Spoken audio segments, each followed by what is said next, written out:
Onde será eu investiria 100 mil reais? Esse é o tema do vídeo de hoje e eu tenho certeza que se você pegar isso que eu tenho pra te dizer, você vai conseguir investir de um jeito muito mais simples e até mesmo usar a mesma estratégia para investir 500 mil, 1 milhão, 10 milhões. Então vamos começar já dizendo que quando você pensa em investir qualquer valor que seja, você tem que ter alguns pontos principais que não pode faltar, né, ali na sua carteira. Primeiro, você precisa focar em proteger seu patrimônio. Então, proteger contra a inflação é um dos principais fatores. Manter o seu poder de compra. Isso daqui, galera, é um fator imprescindível quando você pensa em investir durante anos, porque no longo prazo é isso que você tem que focar. No final das contas, manter o seu poder de compra, proteção. Então, a sua carteira precisa ter proteção. Esse é um dos fatores que não pode deixar passar batido na hora que você vai investir. O outro fator é a questão da liquidez. Será que a sua carteira, independente do valor que seja, ela tem liquidez suficiente, capaz de te ajudar em momentos de necessidade? Por exemplo, se você tem 20 milhões investidos, imagina uma pessoa aí que tem esse valor investido. Vamos dizer que ela precisa ter ali no mínimo 5 milhões em liquidez, porque é a reserva de emergência dela, o valor que ela precisa, mas ela tem apenas 500 mil. Tudo bem que para muitos é um valor já relevante, né, para a reserva de emergência, mas para essa pessoa, para o estilo de vida que ela vive, talvez não. Então entende que vai de acordo com cada perfil. Então, se ela não estiver tendo liquidez em carteira, de que adianta investir se no momento que ela precisar vai estar tudo travado ou então focado em algum outro objetivo? O terceiro fator principal dessa carteira é a capacidade de gerar renda. O que adianta você investir durante anos se você não destinou uma parte dessa carteira com foco em gerar renda na sua aposentadoria, no seu futuro ali? Então, no final das contas, né, se você tem uma carteira que não mantém o poder de compra, não tem capacidade de liquidez no momento que você precisa e não tem capacidade de gerar renda, por que você está investindo? Então, esses são os 3 pontos ali, chaves, bases na hora de você estruturar a sua carteira de investimentos e investir qualquer valor. Antes de pensar em alocar 100 mil, 200 mil, 1 milhão,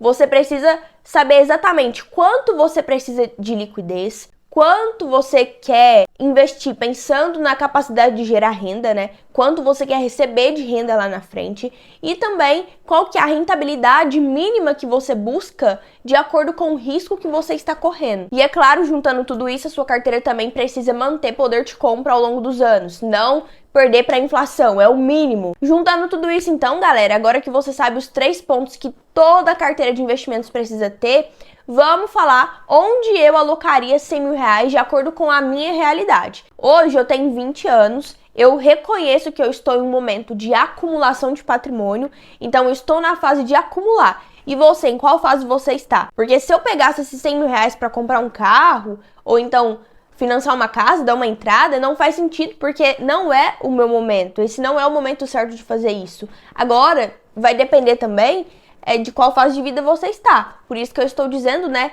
que eu vou montar de acordo com a minha realidade essa carteira. Outro fator que impacta diretamente a maneira que você aloca esses 100 mil reais é a forma de trabalho que você exerce. Você é concursado, CLT ou empresário, autônomo, porque isso vai determinar o quanto de risco você vai correr na hora de investir. Eu, por exemplo, empreendo. A maior parte, então, do meu salário, do valor que eu recebo, vai para um investimento conservador / moderado ali no máximo, né?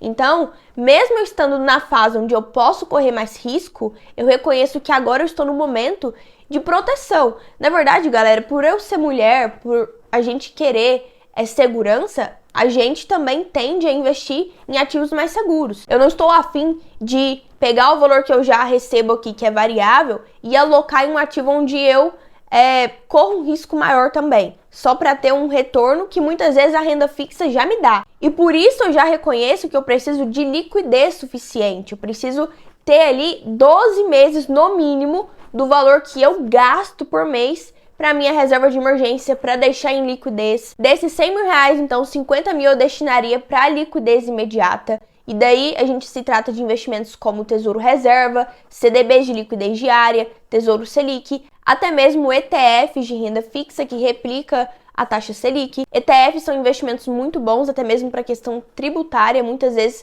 você pode pagar menos imposto no momento do resgate. Um exemplo desse tipo de ETF é o Alpo11, é um ETF de renda fixa atrelado à taxa Selic, né? Ele segue ali esse tipo de indicador pós-fixado. Então, é um ETF focado em reserva, em segurança de fato, e a estratégia dele é justamente a questão tributária. Você paga menos imposto no momento do resgate. Esse é um tipo de investimento para reserva de emergência, então, além de deixar uma parte em liquidez, em conta corrente, porque é o foco, né? Até porque, galera, como eu disse, se tratando de rentabilidade, quando você investe na renda fixa aqui do Brasil, você ganha 14% ao ano ali, galera, só por deixar seu dinheiro no banco, por deixar rendendo, sendo que o foco nem seria o rendimento mesmo, né? Então tá muito bom, né, para quem quer e tem dinheiro para deixar investido. Você vai ganhar ele de 100 mil reais que você deixa, por exemplo, 14 mil só de rendimento por ano. Se você tem a capacidade de pensar dessa forma, entender os impactos de juros altos na nossa economia,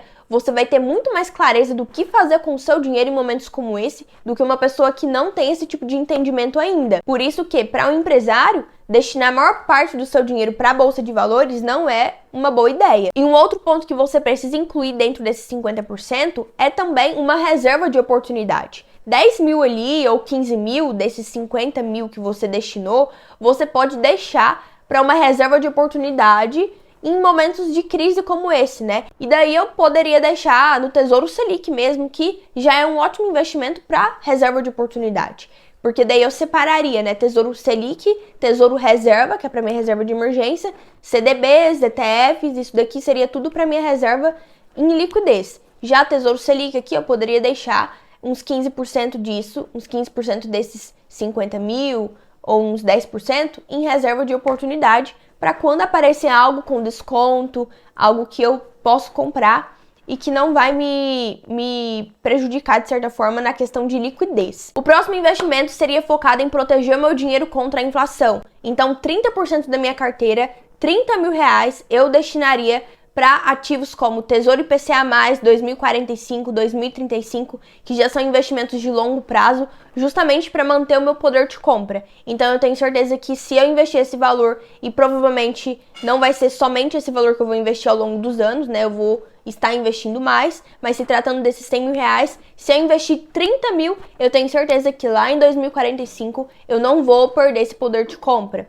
E também eu investiria em ativos também como CDBs atrelados ao IPCA, ativos que rendem o IPCA+, de fato. Aqui não tem para onde fugir, para onde correr. Tem até mesmo um outro ETF de renda fixa que é o Área 11. Eu gosto muito, né? Serve para esse tipo de objetivo, que é gerar uma renda lá na frente, mas protegendo o meu patrimônio. Por isso, ele também seria uma ótima opção para eu investir esses 30% da minha carteira. E daí eu poderia dividir 10% em um ETF, 10% no Tesouro IPCA mais 2035, 10% desses 30% no Tesouro 2045 ou em CDBs atrelados ao IPCA. Vai depender de qual título vai ter ali disponível para eu investir, mas a alocação seria de acordo com essa porcentagem. 80% da carteira já foi, então, e agora pensando nesses 20% que falta, 10% eu destinaria para ações e fundos imobiliários. Então, eu iria dividir, né, essas porcentagens meio a meio. 5 mil eu colocaria em um ETF de ações, como a UVP11, que é focado em qualidade. Então, por ser um valor que não é tanto assim, eu escolheria um único ativo também. Eu não pensaria em ficar escolhendo ação por ação, analisando ali. Eu escolheria uma gestão passiva, por ser um valor baixo, por também trazer mais facilidade para minha vida como empreendedora, né? Pensando em alguém que empreende, não tem tempo para ficar analisando aqueles investimentos, eu escolheria a UVP11, que é um ETF que foca em qualidade das ações que forma ali o seu portfólio. E aí os outros 5 mil reais eu destinaria para fundos imobiliários de tijolo, porque são investimentos, né, que te dão esse retorno, você consegue ver todo mês pingando na conta os dividendos, os proventos, e é algo muito bom para o brasileiro que gosta de ver o resultado, né? E os outros 10% que falta, eu já destinaria para o exterior. Então, para a gente fechar esses 100 mil reais, 10 mil eu investiria lá fora, pensando na proteção que eu falei que a sua carteira precisa ter, como eu disse no início do vídeo. Você não pode se esquecer de diversificar o país, a sua moeda, porque existe o risco cambial, risco fiscal, político. Então tudo isso você tem que levar em consideração quando você for investir 10 milhões também, 1 milhão, porque se você está investindo 100 mil, logo você vai estar investindo 1 milhão. A gente quer isso, quer crescer, então não tem por que você não investir lá fora. Uma parte da sua carteira precisa estar lá sim. Quem é rico, galera, tem dinheiro investido lá fora, não tem conversa. E também não tem essa de você investir tudo lá fora também. Você tem que aproveitar oportunidades do Brasil, até mesmo se você é um empresário brasileiro. Tem que favorecer seu país, tem que sim incentivar outras pessoas também a investirem aqui. Só não se esqueça das 3 características que toda carteira precisa ter: capacidade de liquidez, capacidade de gerar renda e também proteção contra a inflação, proteger seu patrimônio. Se você estiver falhando em alguma dessas características, já precisa consertar, recalcular sua rota, ver um investimento que cumpre esses objetivos. Galera, eu espero então que você tenha gostado. Deixa aqui nos comentários como que está a sua carteira, eu vou analisar, posso te ajudar com muito prazer. Se quiser, me manda lá no meu direct do Instagram, que eu vou te ajudar com muito prazer, né? Eu estou aqui justamente para poder te ajudar a investir melhor mais de perto, estar te acompanhando nessa trajetória como investidor, porque assim como você, eu também comecei e tive dificuldade, hoje eu já entendo um pouco mais, né, se posso dizer, entendo um pouquinho mais do que eu entendia antes. Eu espero que você tenha gostado então, vou ficando por aqui. Meu nome é Isadora Cecília e esse é meu canal Eu Tô Rica, que tem tudo sobre finanças menos a desculpa. Te vejo no próximo vídeo. Tchau!